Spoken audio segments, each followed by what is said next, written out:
Good evening, humans. Tonight I have a scary urban legend from Iowa based on true events. Here is the story. Van Meter Visitor. I was 17 the first time I smelled the old mine.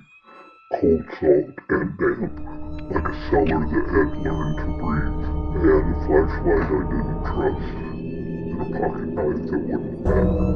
The beam of light found the tree line, the grass, the split lips of the boarded shaft, and then nothing else. The dark took everything past that its rent. My father said it was just a hole in a hill and 100 years of bad stories. He said men once crawled into the earth for wages and came back with coughing and ghosts. He said his town had made peace with both. He told me the story anyway. The old man told. Tell the storm to pass through without running the corn. September of 1903, he said. A week of bad sleep, a thing with a light that wasn't a lantern. I grew up with the visitor like other kids grow up with deer. Every winter festival, old hands would point with paper cups of mulled cider and say, that was where old Dr. Alcott saw the light perched on the hardware store roof. Or, there's the schoolhouse chimney, they found prints there. Or, that mine, you don't go there at night. The story didn't change much. A creature stepped through town after midnight, glowing like it had swallowed a torch. It perched where no man could climb.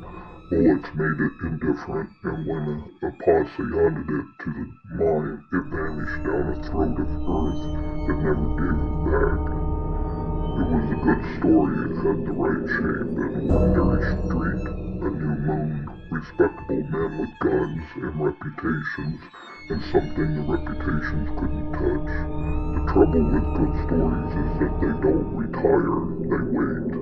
I didn't go out to the shaft to prove or disprove anything. I went because I've been dreaming of a light.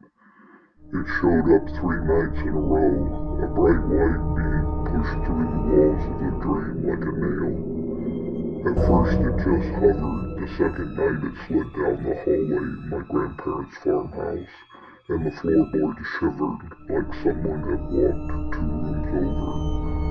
The third night it came to the foot of my bed and made a small shape on the far wall turn into a mountain.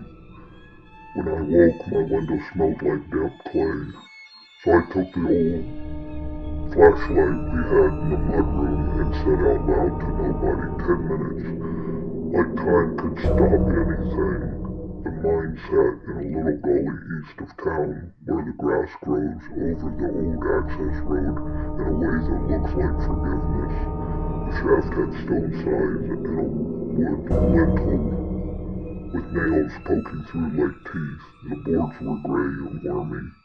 Someone had spray painted keep out in a red that had faded to meat. I shone my light down the gap between the planks. The beam hung there, undecided. Far below, I thought I saw a shelf, like a ledge where the old mules would have turned. Farther than that, nothing. I waited to be embarrassed by myself. I wasn't. I waited to be terrified. I wasn't. What I felt instead was that odd half hope that comes when a story leans over your shoulder and says, go on then. Wind came up the shaft in a slow exhale. The smell lifted my hair along my arms. I turned to go. That was when the light rose. It did not flicker like a candle or swing like a lantern. It came up smooth and straight, as if the shaft were a glass of water and someone had dropped a pearl that learned to float. It stopped at board level and hovered, bright enough to hurt bone. Inside the light there was a point that was wider than anything I had ever seen. The point moved.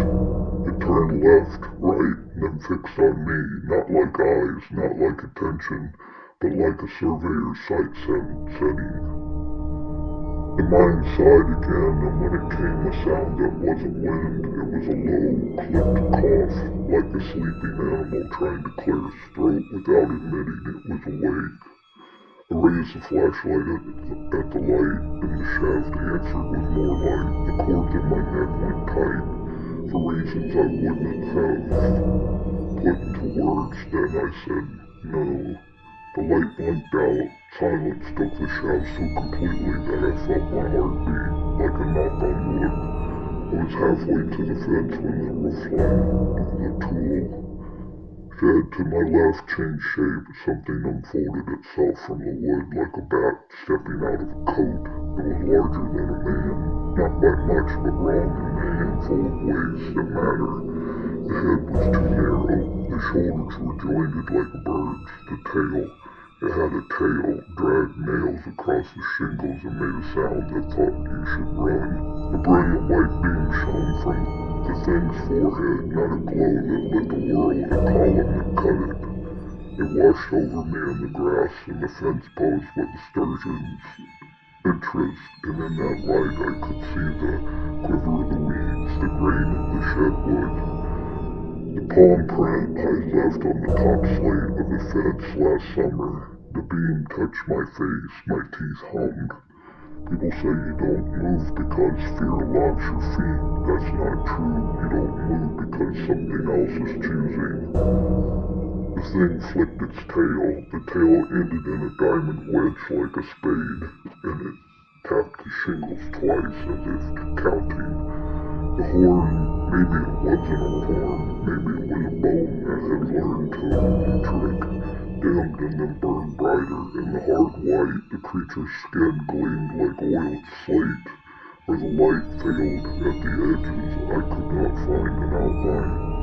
It stepped off the shed into the air and did not fall. It opened itself, wings, not skin, not feathers, something that was the idea of both, and pushed once, and I was looking at it, at my own height.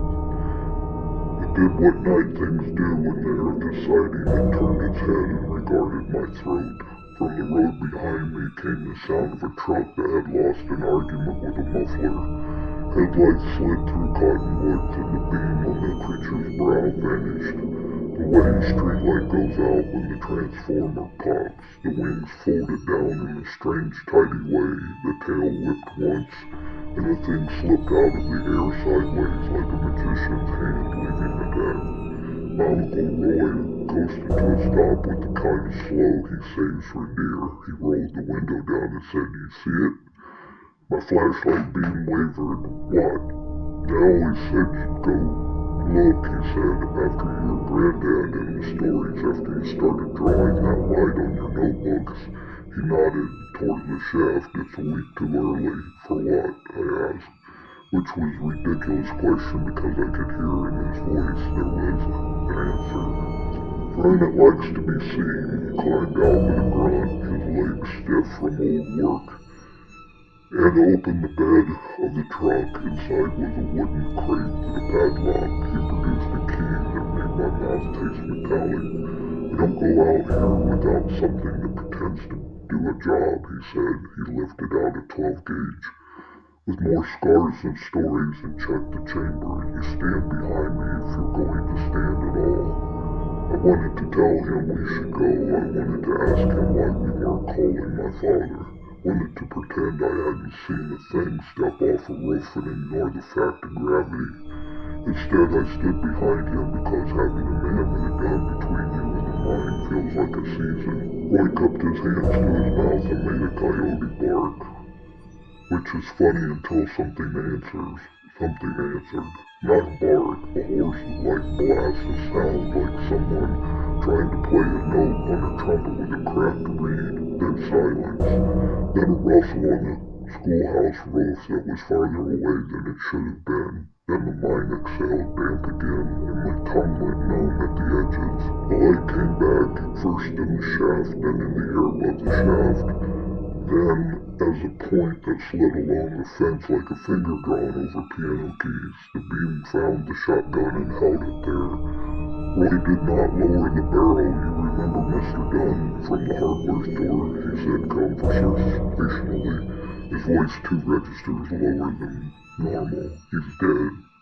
I said because he was, and it seemed like a test I could pass. Dunn said he watched it sit on his roof and turn that light like a damn reading in a window. Roy said, Said he shot at it and it didn't care. Said he missed. I don't know what about that. He adjusted his feet and let the muzzle follow that sight line like the barrel weighed nothing. I think some things you don't miss. I think sometimes it doesn't matter. The beam found Roy's face. He squinted into it was stubbornness, recognized like a family scar, not a lantern, he said, as if to himself, not a lamp, something else. Creature stepped into the edge of the light like a deer accepting salt. The wings were folded now, and the joints looked like elbows where no arms should be. It had a mouth, though I didn't like thinking of it that way. Too small, too neat, too little for the size of a head. When it breathed, the white point on its brow brightened and dimmed as if tied to the lungs. Roy fired. The crack ricocheted off the schoolhouse windows, went down into the mine, and came up again as an echo that sounded like another shot. I watched the pellets strike, watched Gus jump from the fence, watched the splinter leap from the shed's corner post, and watched the creature's skin take the load without so much as a twitch. Roy did swear. That scared me more than if he had. He just said, the way men do when a tractor makes a new sound. The creature tilted its head. I could not have said whether the thing had eyes, but I knew bone deep that it was looking at Roy. The way a man looks at a locked door he already has the key to. It screamed. The sound was not loud, it was exact. It found the little bones of the ear and set them to dance. The beam on its brow stabbed into the grass at Roy's feet, and the blades jittered. First towards it, then away, then settled as if a decision had been made on their behalf. Back, Roy said, now. We moved, not a run, not a shuffle, the speed of a dream where you can't get your knees to agree. The light tracked us, it didn't waver, it didn't care about branches or fences or the thought I had about the way my mother would find my bed in the end. And no, it just kept us in the circle of exact notice. Into the truck, Roy said, and it was the most beautiful sentence I had ever heard. We got the door shut in the same second. The cab felt like a church. Roy turned the key and the ignition did its old coughing song. The beam poured through the windshield and made the dust between us glitter. For one still heartbeat, I thought the creature would place itself on the hood like a cat. It did not. It stepped back, raised its face, and the beam drilled straight up into the sky like it meant to cut a hole. For a second less, I thought I saw something answer, a flick of white high above where no light should be, like a star blinking in pain. Then the mind breathed in, not out, in, the weeds leaned towards the shaft. The spray paint letters tightened their loops as if they were sore. Roy punched the gas. The truck fishtailed in gravel and found the road as if the road had been waiting. We didn't talk until the town proper swallowed us. Porch lights became a kind of wall. The water towered of rust rain looked friendly. When Roy parked in front of my father's place, my legs remembered how to be legs. What was it, I asked, because the words took up less space than the fear. Roy looked at his hands on the wheels like they belonged to an older man. My granddad said he began it and then stopped and then started again. My granddad said you don't decide what it is, it decides what you are when it looks at you. Dunn became a fool.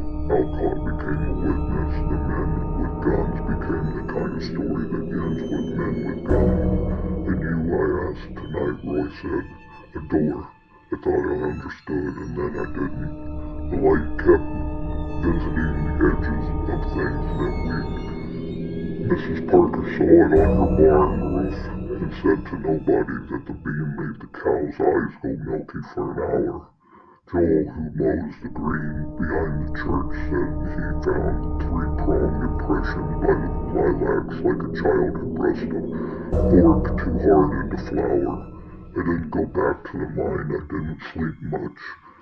On the seventh night, too early for Roy's count, right on time by the stories, towns of old men gathered with rifles and a moral of certainty. They stood in a crescent at the shaft and said words about vermin and children and our right to own roofs. The first light rose, the second answered, and when the creature came, they fired not one after another, but all at once, a stubborn bell that rang in a circle. The mine pulled in, the beam sliced up. The thing stepped back into the throat of the earth in a way that didn't use its legs. Afterward, the men said, we drove it off and shook hands like farmers at an auction. The boards were nailed tighter, the fence got a chain, the stories put on another winter coat. I walk past the shaft sometimes in daytime when the grass is honest. The boards don't look any different, the air does. It has the taste of a house that remembers fire. At night I don't walk there at all. Sometimes I wait to a small circle of light easing itself along the ceiling, patient as a survivor, indifferent as moonlight, exact as a blade. It pauses over the window and the door and the spot on the floor where my footsteps were the rug. It stops over my chest and I feel my ribs rise and fall in a way that seems to surprise it. Not tonight, I say, and the light goes away like a gentleman taking his hat. People in Van Meter still argue about what our visitor was, a bird, a bat with a trick of light, a hoax that got out of hand, a devil, a miner's last breath turned into something that needed a body. The story nods at all these and repeats each in turn. I've decided the story is more alive than the thing, because the creature steps out of the dark when it chooses. But the story is the part that haunts. It climbs brooks, it finds your bed, it taps the ceiling with a little cough until you open your eyes and say, what? And in that moment you have already looked. If you go to the shaft, take a light you don't mind losing. Take a friend who knows how to be a door, and if the beam finds you, don't pretend you weren't waiting for it. Just remember to breathe before the mind does. Did you find that scary? If you did, like and subscribe. Have a scary night and spooky nightmares.